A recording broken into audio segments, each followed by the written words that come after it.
Ready করতে লাগে কয়েক ঘন্টা আর খেতে লাগে মাত্র কয়েকটা মিনিট। হ্যালো এভরিওয়ান, আসসালামু আলাইকুম। নিশ্চয়ই আপনারা সবাই বুঝে গেছেন আমি কিসের কথা বলছি। বলছিলাম বট বা ভুঁড়ির কথা। অনেক সময় যাবৎ বটটা পরিষ্কার করলাম এবং এটা সিদ্ধ করে নিয়ে কেটে নিচ্ছি। আসলে বট পরিষ্কার করা অনেক কষ্ট আর অনেক সময়ের ব্যাপার, কিন্তু খেতে একটুও সময় লাগে না। বটটা কেটে ধুয়ে পরিষ্কার করে আবার রান্না বসিয়ে দিলাম। আজকে রান্নাটা কিন্তু অনেক কম সময়ে হয়ে গেছে।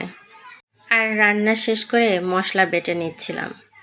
এই মশলাগুলো অবশ্য আমাদের না, আমার চাচি নিয়ে এসেছে, মশলাগুলো বেটে নেবে। কতগুলা মশলা নিয়ে এসছে।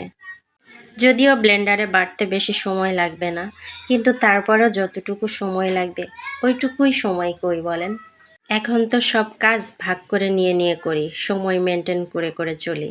নয়তো কোনো কাজ কাভার করা যায় না, কোন সময়ে কোন কাজ করব সেটা আগে থেকেই ফিক্সড করে রাখি।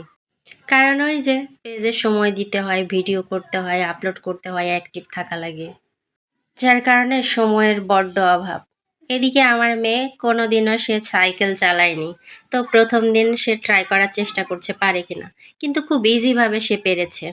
আর সাইকেল চালানোর পরে এসে এখানে সাজতে বসে গেছে। ওর মামি পার্লারের কাজ করে, তো যখন কোনো ট্রেনিং করে বা যেই কাজটা শিখে সেটা আর কি অ্যাপ্লাই করার চেষ্টা করে। আর অধরাও অনেক খুশি হয়ে যায়, কারণ সে খুব সাজতে ভালোবাসে। আর কেউ যখন তার উপরে অ্যাপ্লাই করবে, সাজাই দিবে, তখন তো তার বেশ ভালো লাগবে। এজন্য সে কখনো না করে না।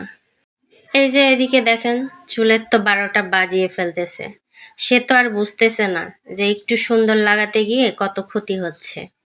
এই যে এই চুলের ওপরে কত না পেরেশানি যাচ্ছে। এত হিট দেয়া, হিটে হিটে চুলই তো শেষ। কার্লি করতে গেলে, স্ট্রেট করতে গেলে চুলের ওপরে অনেক হিট পড়ে। আর এই হিটে হিটে চুল তো অনেক নষ্ট করে দেয়। কিন্তু ছোট মানুষ, সে তো আর বুঝে না। সে মনে করে দেখতে ভালো লাগে, তার মানে অনেক সুন্দর কোনো কিছু হবে না। এদিকে মেকআপ মেরে কিন্তু মুখের অবস্থাটাও 12টা বাজিয়ে দিচ্ছে। শুধু সুন্দর লাগলেই হয় না, মেকআপ সুন্দরী হওয়ার চাইতে আমার মনে হয় ফিল্টার সুন্দরী হওয়া অনেক ভালো। ফিল্টার মেরে মেরে ভিডিও আপলোড করবে, ছবি আপলোড করবে, তাহলে তো ত্বকের কোনো ক্ষতি হচ্ছে না। আর মেকআপ করলে ত্বকের তো ক্ষতি হয়ে যাচ্ছে। কি দরকার রে ভাই এই মেকআপ করার? ফিল্টার মারলেই হয়ে গেল। আমার আবার এত শখ নাই, মেকআপ করার ইচ্ছাই জাগে না। এদিকে বাবা শাড়িও পরতেছে। শাড়ি পরে একটু ঢং না করলে কি চলবে? মেকআপ করো আর যাই করো রে বাবা, ত্বকের দিকেও তো খেয়াল রাখা লাগবে। কত খুশি, সাজ কমপ্লিটই হয়নি আর আগেই ও নাচানাচি শুরু করে দিছে। নাচানাচি না করলে কি হবে? এই নাচানাচি করার জন্যই তো সাজটা নিল। চলে এসেছে ফটোশ্যুট করতে। হাই রে ফটোশ্যুট! ছবি তুলতে তুলতে কি একটুও পেরেশানি আসে না? মনে হয় আসে না। আসলে কি পারে? প্রতিটা মানুষই নিজেকে খুব পরিপাটি রাখতে পছন্দ করে, তাই না? আর মেয়েরা মনে হয় একটু সাজুগুজু বেশি পছন্দ করে। ছেলেদের অবশ্য এটা লাগে না, তাদেরই ভালো। মেয়েদের অনেক প্যারা, না সাজলে কোথাও বের হতে পারে না। কিন্তু ছেলেরা, তাদের কিন্তু একটুও সাজা লাগে না।